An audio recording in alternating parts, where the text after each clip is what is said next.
것을 한번 생각해 보았습니다. 큰 믿음의 사람, 참 믿음의 사람, 강한 믿음의 사람이란 어떤 사람일까?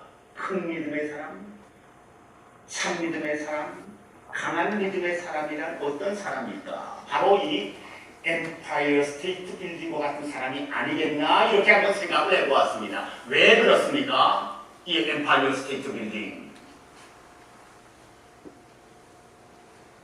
자기가 혼자서 벼락을 당하는 옆에 있는 그 건물들은 안전한 겁니다. 아무 염려 없이 벼락이 얼마나 치든지 얼마나 무섭겠든지 아무 걱정 없이. 큰 믿음의 사람, 큰 믿음의 사람, 강한 믿음의 사람은 마치 이 빌딩처럼 주위에 있는 믿음이 약한 사람들, 믿음이 작은 사람들을 돌보아주는 사람이 아닌가. 그렇지 않습니까? 믿음이 강한 사람이 믿음이 약한 자들을 돌보아줘. 이게 믿음. 이게 교회 지도자예요. 그냥 교회 지도자가 돼서 내 믿음 하나 지키고 나간다. 아니, 자격 없어요. 왜 하나님께서 나에게 지도자의 자격을 주는가? 왜 큰 믿음의 사람으로 하나님께서 세우는가? 믿음이 약한 자들을 돌보라고 하나님께서 세우시더니 우리 주위에 보면 믿음이 약한 분들 많아요. 믿음이 약해서 힘들고 어려운 일이 생기면 넘어지기 잘해요. 쓰러지기 잘해요. 시험에 들기 잘해요. 여러분 이거 어떻게 합니까? 믿음이 약해서 그런데 그때 어떻게 해야 됩니까? 믿음이 있는 분들이, 믿음이 강한 분들이, 믿음이 큰 분들이, 또 교회의 지도자들이 다가가서 그들이 약한 믿음 때문에 넘어지지 않도록 그들을 잡아주는, 그들을 지켜주는, 그들을 보호해주는, 더 나아가서 그들이 지고 있는 짐까지도 져주는 사람. 그런 사람이 큰 믿음의 사람이요, 참 믿음의 사람이요, 강한 믿음의 사람이요, 그리고 또 교회의 지도자입니다. 로마서 15장 1절에 이렇게 말씀했습니다. 믿음이 강한 우리는 마땅히 믿음이 약한 자의 약점을 담당하고 자기를 기쁘게 하지 아니할 것이라. 믿음이 약해. 어떻게 합니까? 나도 믿음이 약할 때 있지 않았습니까? 나도 모를 때 있지 않았습니까? 믿음이 약해요. 큰 믿음의 사람, 강한 믿음의 사람, 참 믿음의 사람은 내 중에 있는 이런 믿음이 약한 사람을 보고 그들이 믿음의 길로 바로 서서 나갈 수 있도록 잡아주고 끌어주고 이렇게 세워주는 사람이에요. 시험에 들어서 고민할 때, 하나님의 말씀대로 살지 못해서 괴로워할 때, 쉽게 낙심하고 좌절할 때, 그때 다가가서 그 사람을 위로하면서, 그 사람을 격려하면서, 자기의 신앙 경험을 알려주면서, 하나님의 살아계심을 다시 한번 증거해주면서, 말씀을 열어서 갖다 들이밀면서 이 말씀입니다 라고 하면서 그런 믿음이 약한 사람들을 세워주는 사람. 그들이 믿음으로 나아가지만 또 이 세상을 살아가면서 그 인생의 짐을 다 넉넉히 지지 못하고 힘들어하며 나아갈 때 같이 나아가서 그들의 짐을 져주는 사람, 같이 짐을 나누어 줘주는 사람. 참 그런 사람이 큰 믿음의 사람이요, 참 믿음의 사람이요, 강한 믿음의 사람이 아니겠습니까? 이렇게 여러분 큰 믿음의 사람, 참 믿음의 사람, 강한 믿음의 사람은 남의 약한 것, 남의 약점을 다 이렇게 지어주면서 그러면서 그들을 이끌어서 하나님 앞으로 십자가 앞으로 끌고 나아가는 그런 일들을 합니다. 그러면서도 또 어떤 일을 합니까? 이 큰 믿음의 사람은, 이 강한 믿음의 사람은 자기에게 다가오는 어떤 시련이나 어떤 고난이나 어떤 상처나 어떤 아픔이나 어떤 고통도 넘어지지 않고 잘 견뎌나가는 사람이 바로 이 큰 믿음의 사람, 강한 믿음의 사람입니다. 한 5년 전이라고 생각합니다. 하와이의 한 보석 가게에서 이런 일이 있었어요. 보석 가게에 도둑들이, 20대 도둑들이가 들어갔는데 왜 들어가겠습니까? 보석을 훔치려고 이제 보석 가게에 들어갔죠. 그것을 보석 가게에 있는 그 카메라 있지 않습니까? 거기에 고스란히 찍혔어요. 어떤 장면들이 찍혔는가? 들어가서 진열장에 있는 보석들을 꺼내야 되니까 망치로 진열장을 내려친 겁니다. 진열장이 유리로 되어 있지 않습니까? 내려쳤는데 진열장이 끄떡도 안 하는 겁니다. 진열장이 끄떡도 안 하는 방탄 유리로 딱 만들어 놓은 거죠. 예. 아무리 내려쳐도 끄떡을 안 하니까 가지고 갔던 엽총으로 진열장을 쐈어요. 엽총이 얼마나 셉니까? 망치는 누가 안 되죠. 엽총으로 쐈는데도 진열장이 끄떡 안 합니다. 그러니까 쉽게 들어가서 망치로 때리거나 총으로 쏴서 그 진열장 안에 있는 그 귀한 보석들을 훔쳐가리라고 이렇게 상상하면서 이렇게 들어왔던 이 도둑들이 망치로 내려치고 엽총을 쏴도 안 되니까 그 다음에 뭘 했는가? 마음은 조급하고 그러니까 그 진열장 부서지라고 백길질을 한 겁니다. 발길질을 한 겁니다. 아니 망치질을 해도 총으로 쏴도 안 깨지는 그 진열장이 그게 깨지겠습니까? 여러분 잘 보여요? 화가 나니까 진열장을 향해서 발길질을 하는 겁니다. 결국 이것도 안 되고 저것도 안 되니까 도둑 임무에 실패해가지고 그냥 돌아가 버렸다. 그런 것을 제가 본 적이 있습니다. 큰 믿음의 사람, 참 믿음의 사람, 강한 믿음의 사람, 누가 발길질해도 누가 망치질해도 누가 엽총으로 쏘아도 조금 더 끄떡하요. 그게 믿음이에요. 그게 큰 믿음의 사람이에요. 조그만 새총 하나 따고도 맞고서 쓰러져 버리면 그거 안 되죠. 아직도 약한 믿음이죠. 큰 믿음의 사람은 누가 발길질해도 망치질해도 엽총으로 나를 쏘아도 끄떡하지 않아요. 어떤 시련이나 역경이 와도 고난이나 아픔이 와도 실패와 어둠이 와도 조금도 흔들리지 않고 그 믿음이 견고한 바위와 같아요. 바위 덩어리와 똑같습니다. 똑같아요. 캘리포니아 가면 요세미티 있어요. 거기에 트레킹 코스도 있고 엄청난 바위가 많아요. 그 엄청난 그 절벽을 이룬 바위. 누가 가서 아무리 쏘고 발길질해도 끄떡도 안 합니다. 큰 믿음의 사람, 강한 믿음의 사람이에요.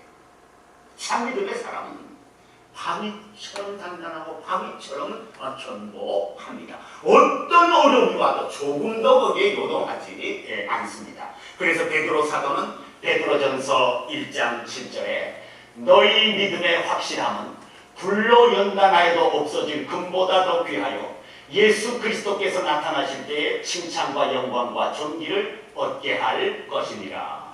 너희 믿음의 확실함이 뭡니까? 너희 믿음의 확실함이 뭡니까? 큰 믿음 말이에요. 참 믿음 말이에요. 여러분 강한 믿음 말합니다. 이 강한 믿음을 가진 사람은 불로 연단하여도 어떤 어려움이 와도 금보다 더 귀하여 넘어지지 않는다는 것이죠. 견딘다는 것이죠. 견디면 어떻게 됩니까? 예수 그리스도께서 나타나실 때에 칭찬과 영광과 존귀를 얻게 할 것입니다. 큰 믿음을 가지고 어떤 어려움이 와도 어떤 시련이 와도 딱 견디고 요동치 아니하면 예수님께서 다시 오실 때 어떻게 하십니까? 칭찬하세요. 잘 견뎠구나. 그 어려움을 잘 견뎠구나. 그리고 어떻게 하십니까? 높여주세요. 그렇게 어떻게 하십니까? 존귀를 주세요. 상급이지요, 여러분. 상급을 주신다고 말씀을 합니다. 오늘 우리가 믿음의 생활하지 않습니까? 믿음의 생활하면서 우리는 어떤 믿음을 가져야 되겠습니까? 큰 믿음 가지셔야 돼요. 조금 믿음이 아니라 큰 믿음. 헛믿음이 아니라 참믿음. 그리고 작은 약한 믿음이 아니라 강한 믿음 가지셔야 돼요. 지금 이 시대에 이 믿음 꼭 가지셔야 돼요. 왜 그렇습니까? 오늘 저와 여러분들이 살아가는 이 시대 마지막에 예수님이 오셨을 때부터 마지막이라고 하고 지금 2000년이 지났어요. 지금 더 마지막에 여러분 가까이 있습니다. 더 마지막에 가까이 있습니다. 지금 우리가 살아가는 이 21세기 어떻습니까? 이제 여러분 로봇이 많은 일을 대처할 거예요. 로봇이 인공지능이 모든 일을 대처할 거예요.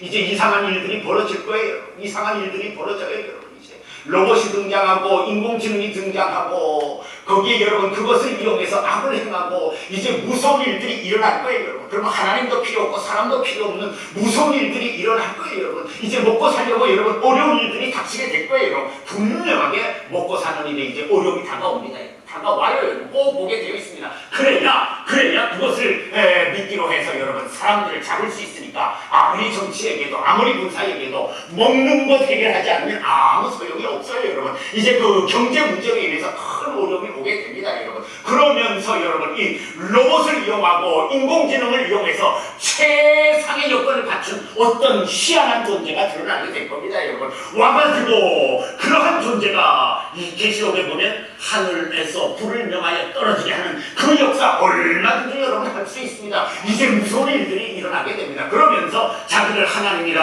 말합니다. 여러분 이런 혼란한 시대가 이제 다가오는데 로봇이 생기면 좋을 것 같습니까? 인공지능이 발달하면 좋을 것 같습니까? 아니에요 여러분. 아니에요 여러분.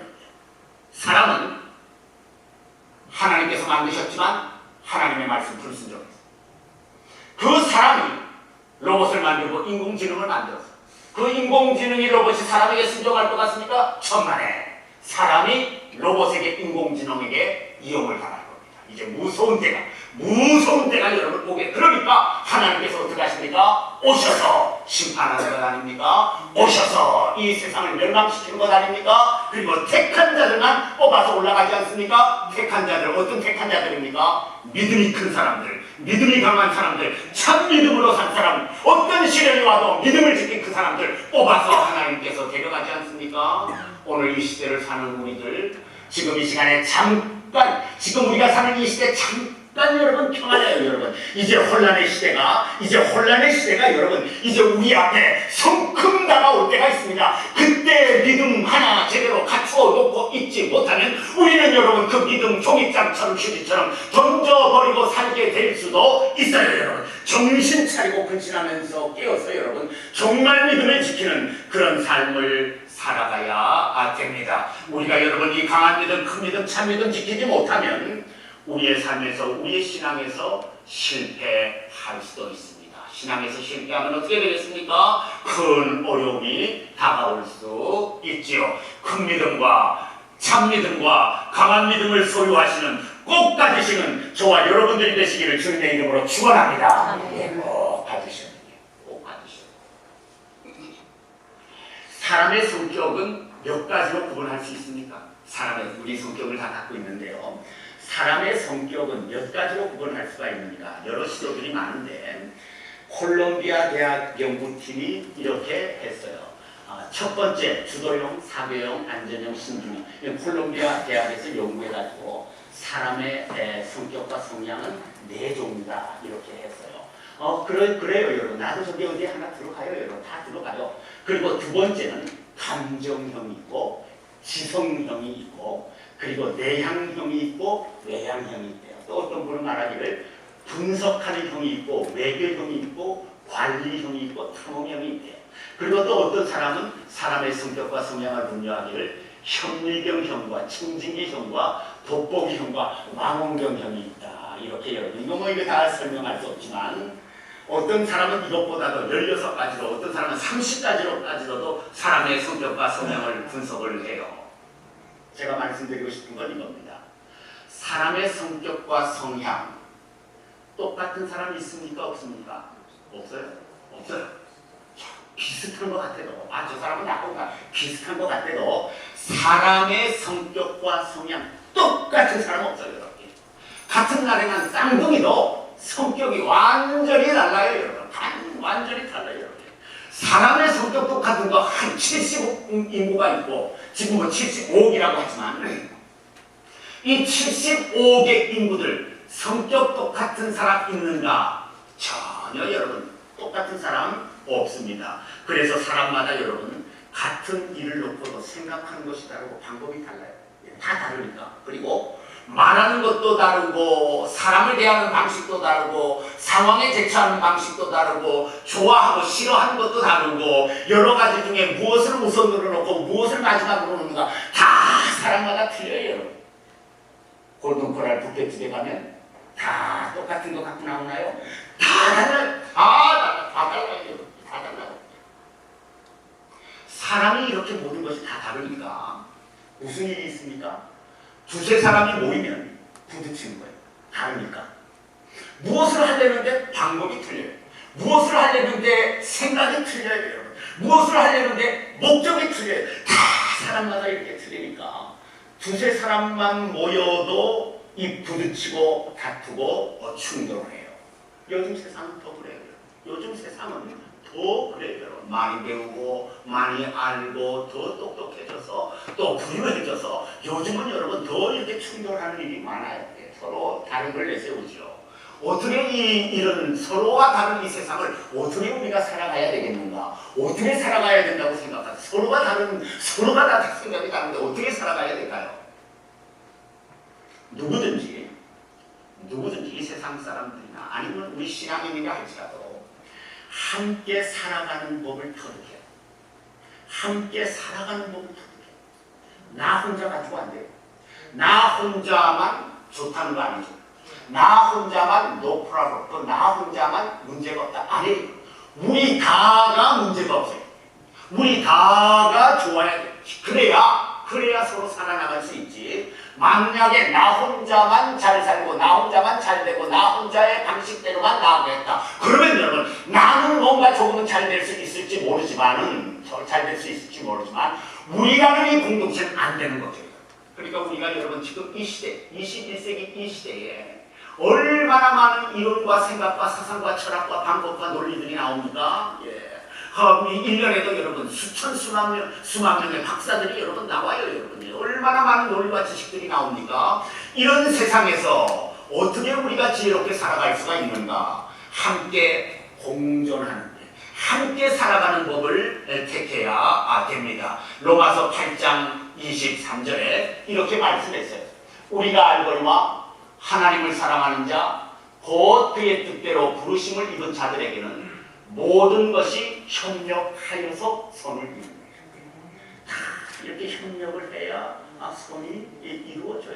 하나님의 뜻이 이루어져요. 그리고 나도 잘 되고 너도 잘 되고 나도 잘 되고 우리도 잘 되고 그렇게 되는 거죠. 여러분 우리가 안 되는데 나만 잘 된다. 이건 있을 수가 없어요. 요즘 세상 이건 있을 수가 없어요. 우리가 안 되면 나도 안 돼요. 이게 요즘 우리가 살아가는 세상이에요. 그래서 서로 윈윈하고 서로 여러분 이렇게 공생을 해야 되지요.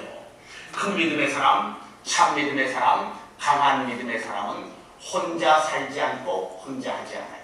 큰 믿음의 사람, 강한 믿음의 사람, 참 믿음의 사람은 모든 것을 협력해서 선을 이루는 사람이 참 믿음의 사람입니다. 또 큰 믿음의 사람, 참 믿음의 사람, 강한 믿음의 사람은 어떤 사람인가?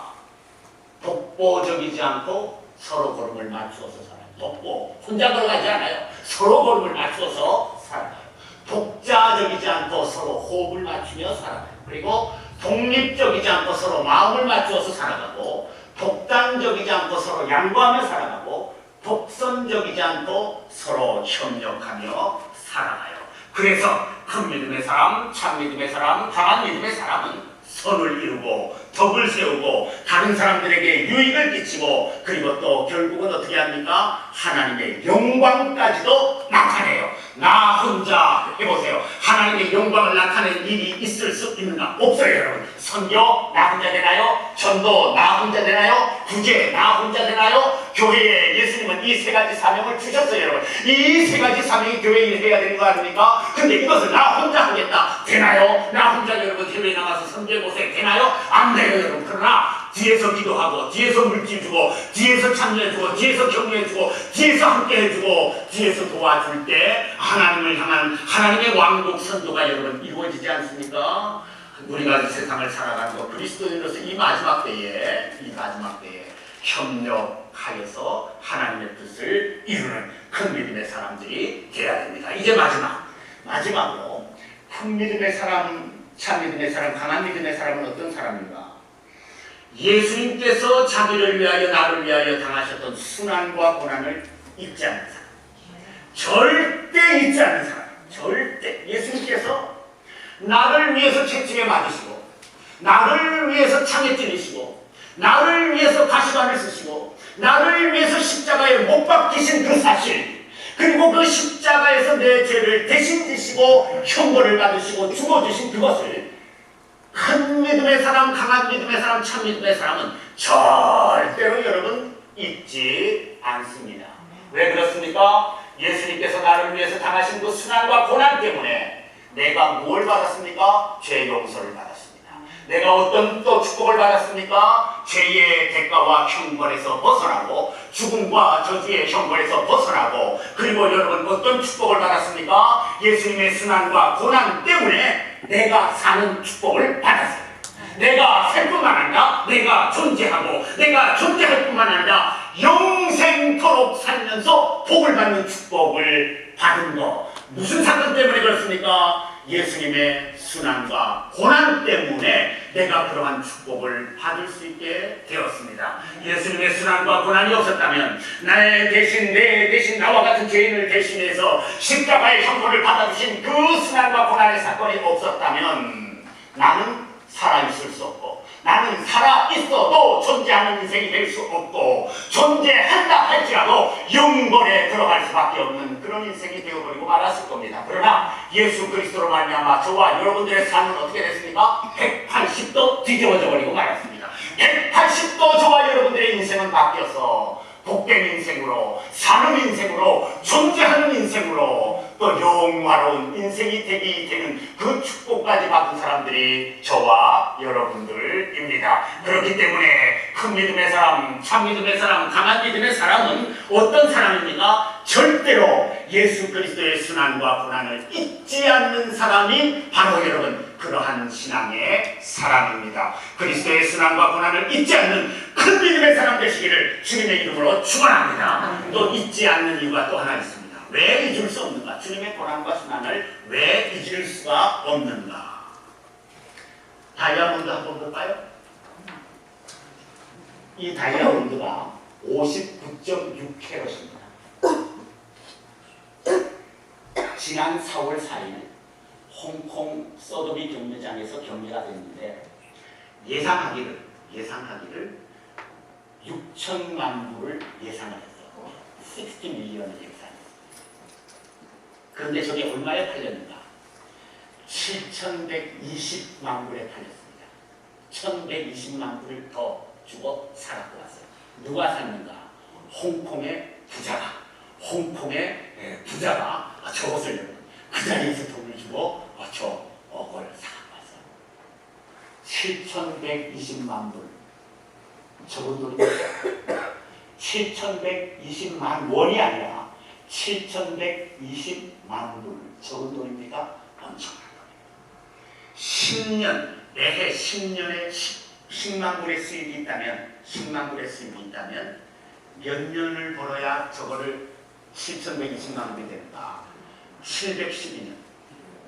내가 712년 동안 어떻게 살고 어떻게 벌어요? 10만 불을 벌어도. 근데 여기 10만 불 버는 사람 있나요? 예, 모르겠어요. 있는지. 예, 없어요. 그러면 5만 불 벌면 얼마인가? 1424년을 벌어요. 1424년. 5만 불 버는 사람도 여기 드물 거예요. 3만 불 버는 사람은 어떤가? 2430년. 2430년을 벌어야 저 손가락에 끼는 다이아몬드 저거. 그러니까 저 다이아몬드 가치가 엄청난 어마어마한 가치죠. 만약에 이 다이아몬드를 닭이나 개나 소나 돼지에게 말에게 주었다면 닭이나 소나 개나 돼지나 말이 할렐루야 하고 감탄해갖고 너무 좋아할까요? 어떻게 할까요? 개나 소나 말이나 닭에게 주면 그들도 보지 않아요. 감부장 쪽 고기 한 덩어리도 좋아하지. 개나 소나 닭이나 말 저거 1000개 만내줘도 신경도 안 써요. 닭이 짓밟지.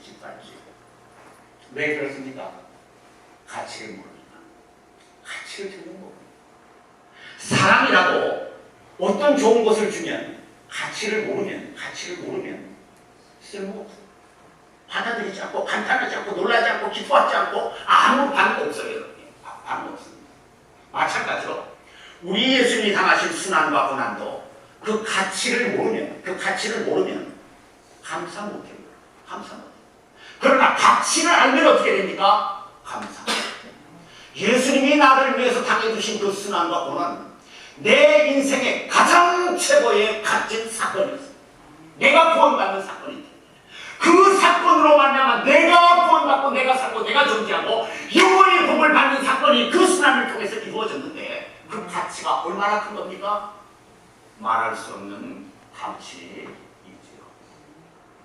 예수님께서 그렇게 죽어주심으로, 죄를 지심으로, 고난 받으심으로 내가 죄 용서받고 죽음과 저주에서 해방되고, 그리고 영원히 사는, 그냥 영원히 사는 것이 아니라 축복 속에 영원히 사는 그 생명을 얻었으니, 그것처럼 여러분 귀한 가치가 어디 있습니까? 그래서 예수님의 순환과 고난의 가치를 아는 사람은 절대로 그 순환과 고난을 잊지 않습니다. 마음에 딱 새기고 잊지 않아요. 이제 우리 어떻게 살아야 되겠습니까?